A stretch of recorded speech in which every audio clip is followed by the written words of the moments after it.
What's good, you guys? I'm back with it, man, and I'm on spring break, so I'm back at the crib with it.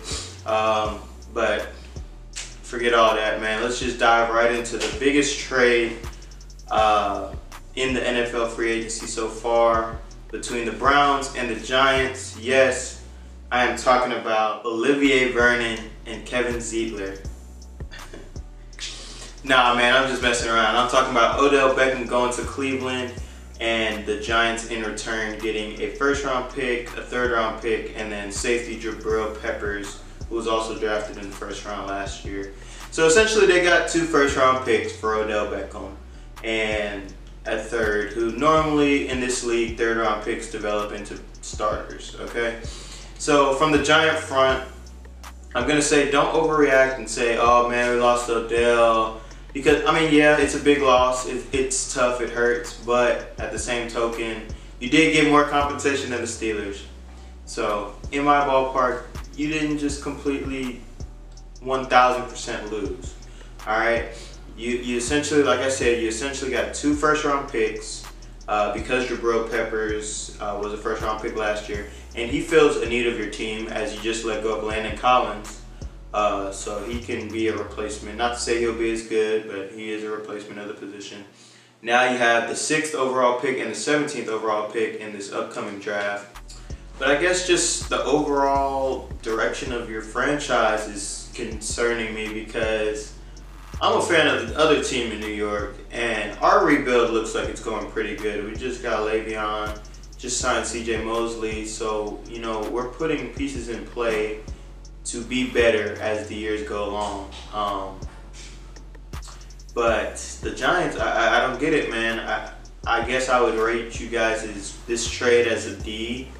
You know, the only reason it's not an F is because, like I said, you got more compensation than the Steelers got for AB. The main reason Odell got traded from you guys, I believe, is because of the stubbornness of the front office and their affection of Eli Manning. Okay, Eli, great quarterback for the city. Beat arguably the GOAT at quarterback Tom Brady, not once but twice in the Super Bowl. So I understand the love and affection for him, but at the same time, you guys gave up on a 26-year-old superstar receiver to hold on to a 37, 38-year-old quarterback who's on his way out the door. Not very smart. Now, from the Browns' point of view, a lot of people have been telling me the Browns are automatically a top 4 team in the AFC. The Browns are automatically this and that and the third. They're going to win their division. But I would not rule out, you know, an average year for them. I think you guys don't need to be drinking that Kool-Aid right now. You know, they are the Browns after all. And they have a history of being bad. And basically with all this high profile talent, you got Jarvis Landry, you got Odell, you've got Nick Chubb, the running back, you got David Njoku. So you have all these players with all this talent, but what also comes with that is expectation. And not to say that Baker can't handle it, but it is new to him. It is new in the NFL when the Browns aren't just, you know, oh, if they go 8-8, they had a good season. They are projected and expected now to win more games, and you know, some people do good with that, some people don't. It'll be an interesting dynamic definitely to see and look out for in this upcoming season.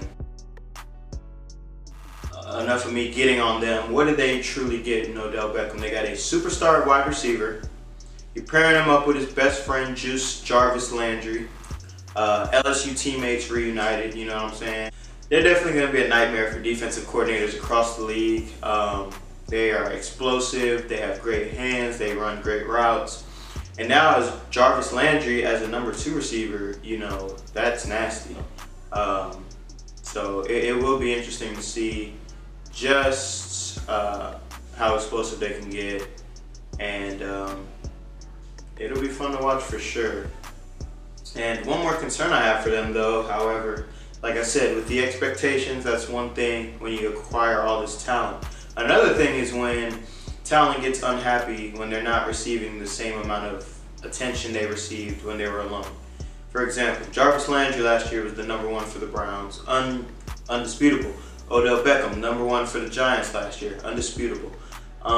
You can't argue it. But when you pair them together, in their eyes, they're probably both #1s. And you know, great relationship or not, it gets to your ego when you go from 15 targets a game to 8 because you aren't.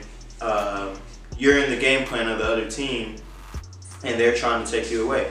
So I'm looking to how Baker manages that and how he tries to keep everybody involved. Superstars, trying to please superstars is tough.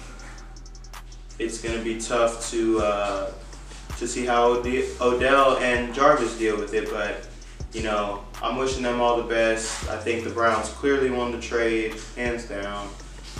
Giants, you guys got to get it right. Browns, you got to learn how to play with expectation now. You know, I'm not projecting y'all to do nothing crazy. I do think y'all will make the playoffs, but probably be a first game exit. But yeah, man, that's all I have. This has been Swing the Rock. See y'all later.